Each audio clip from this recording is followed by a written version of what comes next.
مولاي صل وسلم دائما أبدا على حبيبك خير الخلق كلهم.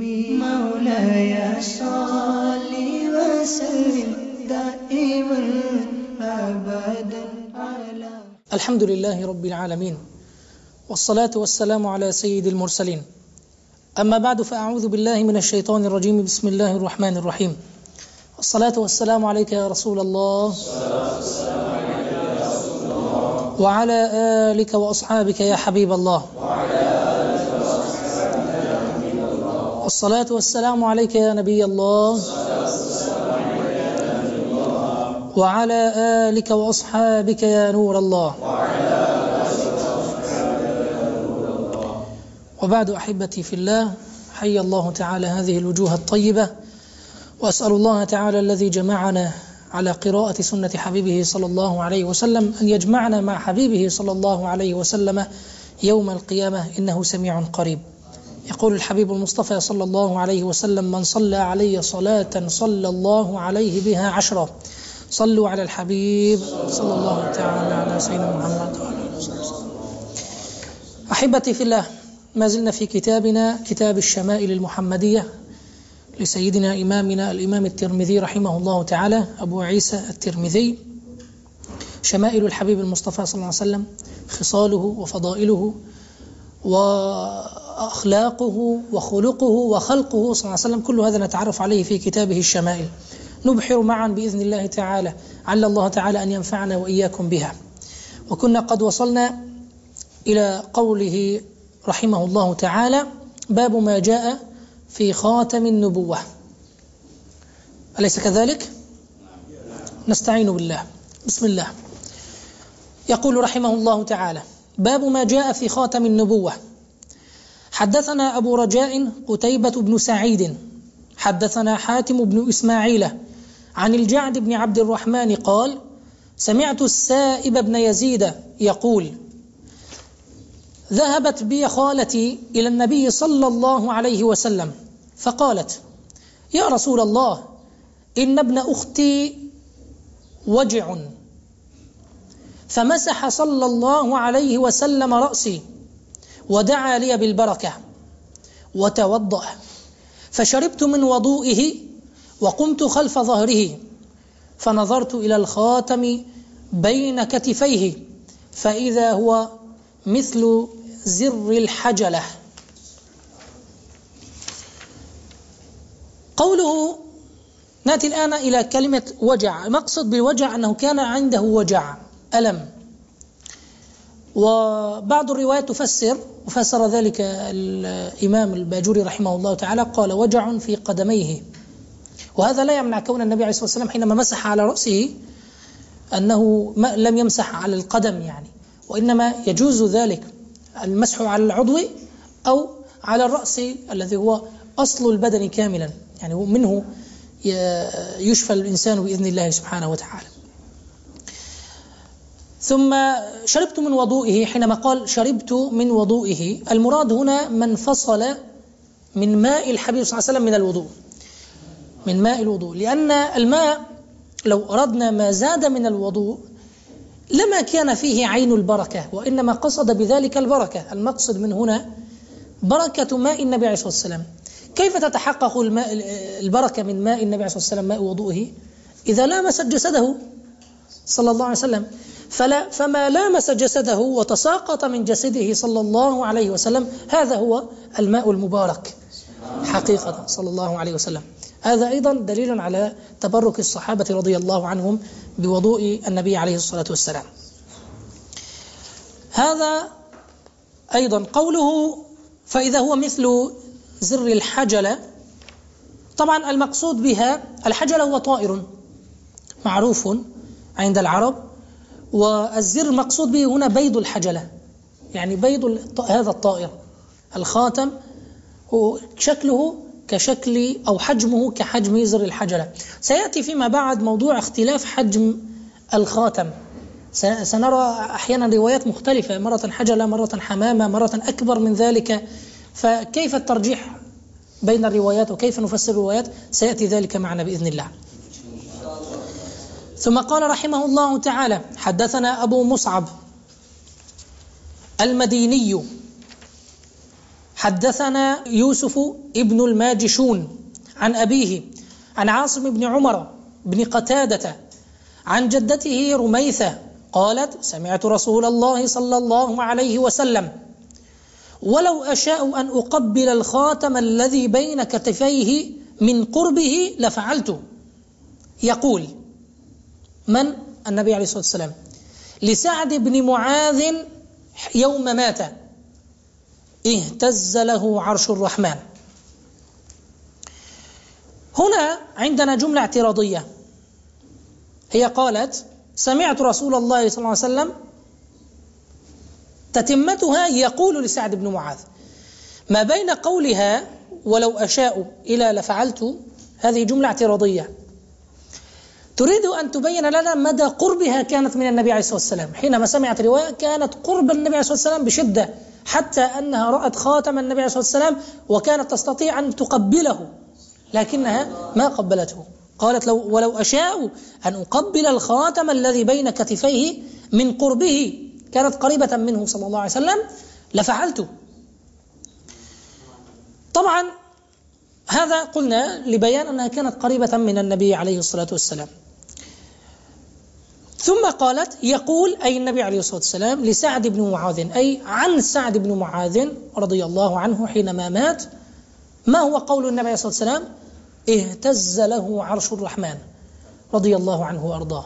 سعد بن معاذ أحد الصحابة الكبار رضي الله عنه وأرضاه، طبعا هو دفن في البقيع رضي الله عنه، والصحابي الذي شهد أو حضر جنازته 70,000 ملك نزلوا من السماء ليشهدوا جنازة سيدنا سعد بن معاذ رضي الله عنه وأرضاه. والنبي صلى الله عليه وسلم ذات يوم أهدي له حلة من حرير، فجعلت الصحابة جعلوا يتعجبون منها ومن جمالها ومن لين ملمسها. فماذا قال لهم النبي عليه الصلاة والسلام؟ قال لهم: لمناديل، مناديل المنديل، لمناديل سعد في الجنة خير منها وألين. هذه من بشارة سيدنا سعد، طبعا هذه واضحة بشارة بالجنة لسيدنا سعد رضي الله عنه وأرضاه. وهذه بالنسبة للمناديل، فكيف بلباس سيدنا سعد في الجنة؟ إذا كان منديله ألين من هذا الثوب، فكيف يكون لباسه رضي الله عنه وأرضاه؟ هذه من نعيم الجنة. نسأل الله تعالى أن يجمعنا وإياكم مع سيدنا سعد ومع باقي الصحابة ومع حبيبنا صلى الله عليه وسلم. صلوا على الحبيب صلى الله تعالى على سيدنا محمد وعلى آله وصحبه وبارك وسلم. حينما قال اهتز له عرش الرحمن، ألم تعرج روحه إلى السماء؟ فالعرش اهتز فرحا وسرورا بقدوم روحه رضي الله عنه وأرضاه.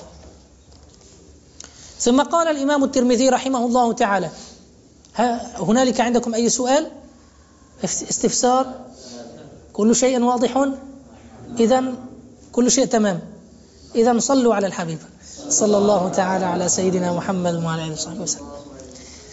قال الإمام الترمذي رحمه الله تعالى: حدثنا أحمد بن عبدة الضبي وعلي بن حجر أو حجر وغير واحد قالوا: أنبأنا عيسى بن يونس عن عمر بن عبد الله مولى غفرة قال: حدثني إبراهيم بن محمد من ولد علي بن أبي طالب قال: كان علي إذا وصف رسول الله صلى الله عليه وسلم فذكر الحديث بطوله.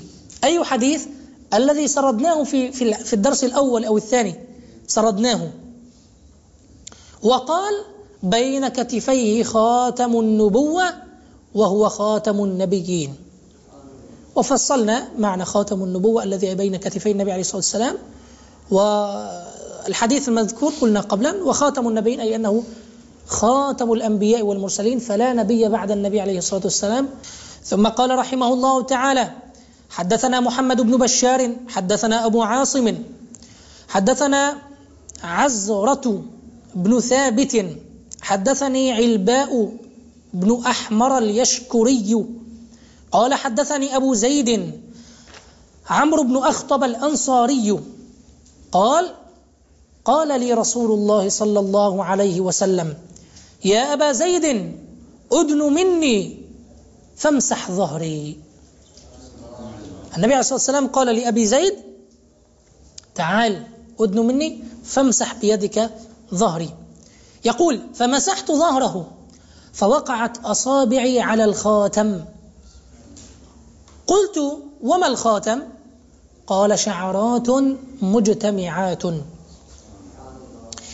الآن طبعا قال لي رسول الله صلى الله عليه وسلم أي قال لأبي زيد هذا واضح، أدن مني أي اقترب مني،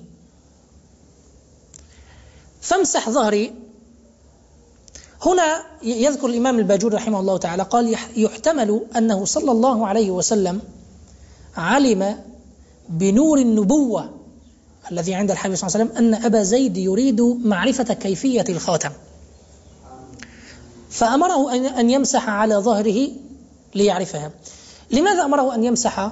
ممكن كان لباس الحبيب صلى الله عليه وسلم يتعذر خلعه في ذلك الوقت، فأراد أن ضع يدك وتلمسه التماسا، لأن خلع اللباس ممكن أن يعيقه، أو أن النبي صلى الله عليه وسلم كان يشكو من أمر، أو أن هنالك شوكة في اللباس ممكن أن تغرز الحبيب صلى الله عليه وسلم، إلى غير ذلك من الاحتمالات. المهم أن الحبيب صلى الله عليه وسلم علم ما يريد. من؟ أبو زيد أراد أن يعرف كيفية شكل الخاتم فدله، قال خذ تعال المس بيدك وانظر إلى خاتم حبيبك صلى الله عليه وسلم. يقول فمسحت عندما دعاه أمره أن يمسح فمسح. يقول الإمام الباجوري رحمه الله فمسحت، قوله فمسحت أي فدنوت فمسحت. وفي جامع المصنف أنه جامع مقصود جامع الترمذي، مقصود المصنف من الإمام الترمذي، فجامع الترمذي أي سنن الترمذي، أنه صلى الله عليه وسلم دعا له فقال في رواية اللهم جمله. لمن؟ لأبي زيد. دعا له النبي صلى الله عليه وسلم اللهم جمله، فعاش 120 سنة وليس في رأسه ولحيته إلا شعرات بيض، بعض الشعرات، 120 سنة عاش رضي الله عنه وأرضاه. قلت وما الخاتم؟ القائل من؟ علباء الذي كان مع أبا زيد الذي يروي له الحديث. قلت وما الخاتم؟ يعني كيف، ما هو الخاتم، ما طبيعته؟ قال يعني أبو زيد شعرات مجتمعات. لماذا قال شعرات مجتمعات ونحن نعلم أن الخاتم عبارة عن لحم، عن قطعة لحم ما بين الجلد وما بين اللحم الأصلي، فكيف قال شعرات؟ هذا لأنه لمس الشعرات، فما لمس ما أحس بلمسه أجاب، شعر بالشعرات التي حول الخاتم، فأخبر عما وصلت إليه يديه. بدليل ماذا؟ بدليل تأتي روايات صحيحة بأن هنالك لحم ناتئ، هو عبارة عن لحم ناتئ خارج ظاهر يعني. ويمكن حمل كلامه كما قال الإمام باجوري على تقدير مضاف، أي ذو شعرات مجتمعات. هذا بالنسبة إلى هذه الرواية. ثم قال الإمام الترمذي رحمه الله تعالى حدثنا أبو عمار الحسين ابن حريث الخزاعي حدثنا علي بن حسين ابن واقد حدثني أبي حدثني عبد الله بن بريدة قال سمعت أبي بريدة يقول جاء سلمان الفارسي إلى رسول الله صلى الله عليه وسلم حين قدم المدينة بمائدة عليها رطب، فوضعت بين يدي رسول الله صلى الله عليه وآله وسلم، فقال يا سلمان ما هذا؟ فقال صدقة عليك وعلى أصحابك. فقال ارفعها فإنا لا نأكل الصدقة. قال فرفعها، فجاء الغد أو الغد بمعنى مفعول به، فجاء الغد بمثله فوضعه بين يدي رسول الله صلى الله عليه وسلم، فقال ما هذا يا سلمان؟ فقال هدية لك. فقال رسول الله صلى الله عليه وسلم ابسطوا، ثم نظر إلى الخاتم على ظهر رسول الله صلى الله عليه وآله وسلم فآمن به. وكان لليهود فاشتراه رسول الله صلى الله عليه وآله وسلم بكذا وكذا درهما على أن يغرس لهم نخلا فيعمل سلمان فيه حتى تطعمه. فغرس رسول الله صلى الله عليه وسلم النخيل إلا نخلة واحدة غرسها عمر رضي الله عنه، فحملت النخل من عامها ولم تحمل النخلة. فقال رسول الله صلى الله عليه وآله وسلم ما شأن هذه النخلة؟ فقال عمر يا رسول الله أنا غرستها. فنزعها رسول الله صلى الله عليه وآله وسلم فغرسها فحملت من عامها. صلوا على الحبيب صلى الله تعالى على سيدنا محمد وعلى آله وصحبه وبارك وسلم. سيدنا سلمان الفارسي رضي الله عنه وأرضاه، الذي كان يسمى سلمان الخير رضي الله عنه، الذي قال فيه الحبيب صلى الله عليه وسلم سلمان منا آل البيت، نسبه إليه صلى الله عليه وسلم. وكان هذا كلام سيدنا علي، كان يقول سيدنا علي رضي الله عنه وأرضاه هو منا أهل البيت. طبعا سيدنا سلمان رضي الله عنه فضائله كثيرة، وقد عمر من بين الصحابة في رواية عمر 250 سنة وفي رواية 350 سنة رضي الله عنه وأرضاه. حينما قدم المدينة طبعا له قصة طويلة معروفة، أنه حينما أراد أن يسلم وكان عنده علم من كتب النصارى بعد أن كان درس النصارى، كان مجوسيا ثم دخل في دين النصرانية، فقرأ عن علامات النبي صلى الله عليه وسلم. فحينما علم ببعثة النبي صلى الله عليه وسلم أراد أن يتأكد هل هو أم أنه غيره، فكان عنده علامات. من بين العلامات كان عنده علامة أنه لا يقبل الصدقة، النبي صلى الله عليه وسلم لا يقبل الصدقة. فأتى إلى النبي عليه الصلاة والسلام فقال له تفضل. النبي عليه الصلاة والسلام يعلم ما يريد، فسأله ما هذا يا سلمان؟ كونه سأله ما هذا، النبي عليه الصلاة والسلام يعرف ما هذا رطب، تمام؟ لكن ليس المقصود أن يعرف ما هذا الرطب، وإنما قصد ما نيتك بقدوم هذا، لما جئت بهذا. هذه من إعجاز النبي عليه الصلاة والسلام، بمعنى هل هذا صدقة أم هدية أم ماذا؟ ما الذي تريد به؟ فسيدنا سلمان رضي الله عنه قال صدقة لك ولأصحابك. أيضا سيدنا سلمان فطين رضي الله عنه وارضاه، لم يقل فقط لك أو قال لأصحابك، أراد أن يجمع بين الاثنين ليرى حكم النبي صلى الله عليه وسلم بعد ذلك ماذا سيفعل. فقال هو لك ولأصحابك. فالنبي عليه الصلاة والسلام قال ارفعها فإنا لا نأكل الصدقة، يقصد بذلك نفسه صلى الله عليه وسلم. لكن في رواية أنه أمر أصحابه أن يأكلوا وهو لم يأكل صلى الله عليه وسلم. لماذا؟ ما الفرق بين الصدقة والهدية؟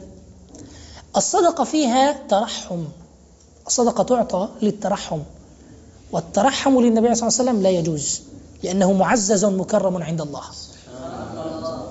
النبي صلى الله عليه وسلم معزز مكرم، فلا يجوز لأحد أن يترحم على النبي صلى الله عليه وسلم، لأنه معزز هو أكرم الخلق على الله سبحانه وتعالى، وليس بحاجة إلى صدقة صلى الله عليه وسلم. بينما الهدية فيها معنى الإكرام، يكرم، فالإكرام لا مشكلة لأن النبي صلى الله عليه وسلم يكرم. هذا الفرق بين الصدقة وبين الهدية. طبعا قلنا أن في رواية قال لهم كلوا ونحن لا نأكل، يعني أكل الصحابة والنبي صلى الله عليه وسلم لم يأكل. لما جاء في اليوم الثاني سيدنا سلمان أراد أن يكمل خطته ليرى الآن العلامة الثانية، ووجد هذه العلامة أنه لا يقبل الصدقة، ليرى الآن العلامة الثانية هل يقبل الهدية أم لا. فجاء بمثله نفس السؤال سأله صلى الله عليه وسلم ما هذا يا سلمان؟ فقال هدية لك ولأصحابك. فقال ابسطوا على أن نأكل. فعرف بذلك علامة النبي صلى الله عليه وسلم، هذه العلامة الثانية. طبعا بعد ذلك أراد أن يعرف علامة كان النبي صلى الله عليه وسلم أراد أن يتوضأ في رواية، فاقترب سيدنا سلمان وأراد يعني هكذا أن يرى من بعيد هل يستطيع أن يرى خاتم النبي صلى الله عليه وسلم، فالنبي عليه الصلاة والسلام حبيب الله يرى ما في القلوب، ففعل هكذا، كشف عن كتفه ليرى سيدنا سلمان رضي الله عنه. أراه معجزات فوق المعجزة، يعني علم ما بنفسه فقال عرفت ما بنفسك فانظر، بمفهوم الإشارة يا سلمان عرفت ماذا تريد تعال فانظر، صلى الله عليه وسلم. حين ذاك آمن به رضي الله عنه وأرضاه. كان لليهود، قوله كان اليهود أي كان سيدنا سلمان في ذلك الوقت عبدا لليهود. القصة طويلة لا أريد أن أفصل فيها. حينما حبس وأخذوه عبدا وبيع إلى اليهود، والمقصود هنا يهود بني قريظة في المدينة. ثم قال الإمام الترمذي رحمه الله تعالى: عندكم سؤال؟ هل هناك استفسار؟ سؤال واضح عندكم؟ لنأتي الآن لنفصل في مسألة حجم النخلة، حجم خاتم النبي عليه الصلاة والسلام. طبعا الخاتم أتى روايات كثيرة فيه، بعضها كما قلنا كان في مسألة في حجم البيضة، وبعضها بزر الحجلة قلنا. جاء رواية حتى في حجم بيضة النعامة، في حجم بيضة النعامة. إذن الأمر اختلف، روايات مختلفة والحجم يتفاوت كثيرا. الراجح كما قال العلماء ونقل ذلك الإمام باجوري أنها كانت تكبر وتصغر بحسب الحال. حجم الخاتم كان يكبر ويصغر، فكان كل صحابي يراه حسب حال النبي صلى الله عليه وسلم الذي كان عليه.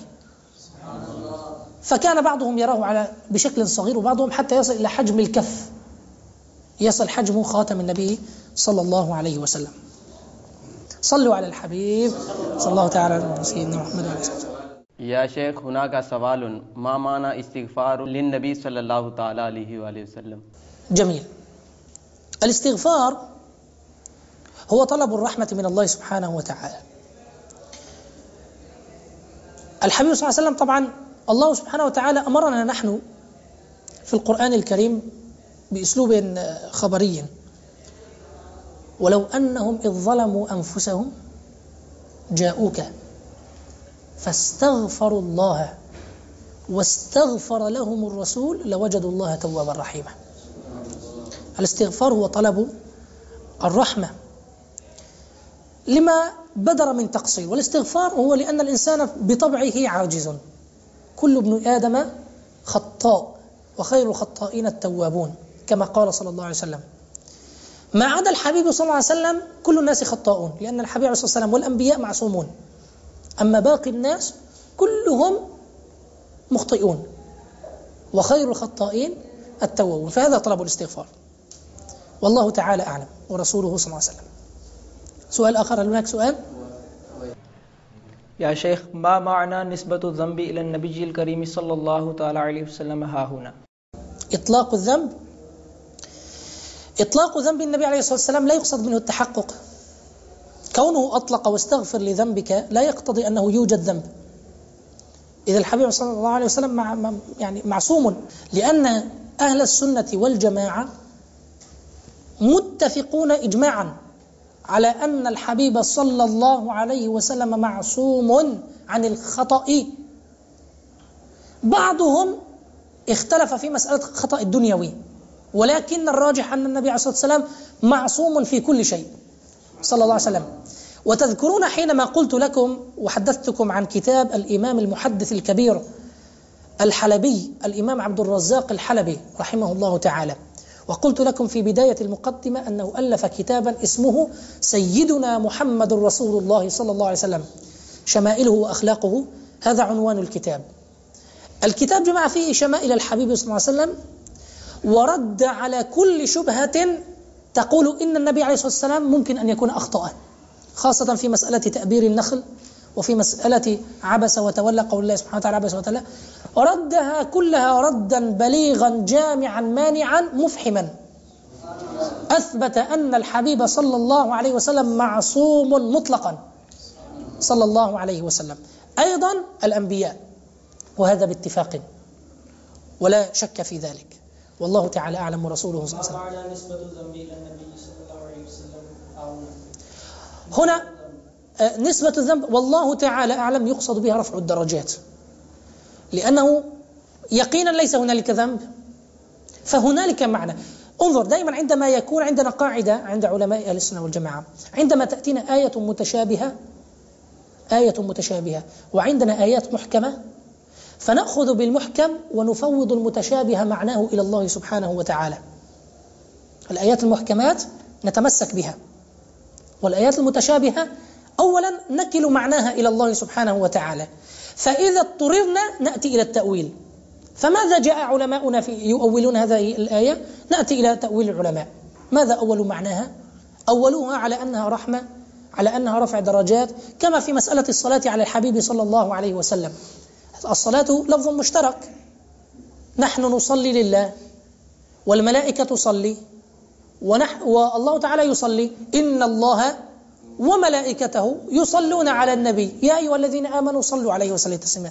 فهل صلاتنا مثل صلاة الله سبحانه وتعالى أو مثل صلاة الملائكة؟ لا، هذا مشترك لفظي لكن لكل واحدة معنى. صلاة الله تعالى للنبي عليه الصلاة والسلام رحمة كما قال العلماء، الله تعالى يرحمه ويرفع درجاته، وصلاة الملائكة استغفار، وصلاة العبد لله دعاء، فهذا مشترك لفظي. فماذا يقول العلماء في ذلك؟ نرجع إلى التأويل. ماذا أول في ذلك؟ ما تحتمله اللغة العربية ويحتمله معنى النص وليس مغايرا للمفهوم العام، فهذا يؤخذ به. والأصل، هذه قاعدة في كل العقيدة، الأصل أن نأخذ بالمحكم والمتشابه نفوض معناه إلى الله سبحانه وتعالى، نثبته على أنه آية قرآنية ونفوض معناه إلى الله سبحانه وتعالى. والحمد لله رب العالمين. نحن بهذا نكون قد وصلنا إلى باب ما جاء في شعر رسول الله صلى الله عليه وسلم. هنا نقف ونكمل بإذن الله تعالى في المجلس القادم. ندعو إن شاء الله، نسأل الله تعالى أن يتقبل منا ومنكم. الحمد لله رب العالمين، والصلاة والسلام على سيدنا محمد وعلى آله وصحبه أجمعين. اللهم تقبل منا إنك أنت السميع العليم، وتب علينا إنك أنت التواب الرحيم، وعد علينا بعوائدك الحسنى يا كريم. اللهم صل على سيدنا محمد في الأولين، وصل على سيدنا محمد في الآخرين، وصل عليه في الملأ الأعلى إلى يوم الدين. اغفر اللهم لنا ولوالدينا ولمشايخنا ولأرباب الحقوق علينا ولمن علمنا ولمن وصانا بدعاء الخير. صل وسلم وبارك على سيدنا محمد وعلى آله وصحبه أجمعين. سبحان ربك رب العزة عما يصفون، وسلام على المرسلين، والحمد لله رب العالمين، بحق لا إله إلا الله محمد رسول الله صلى الله عليه وسلم.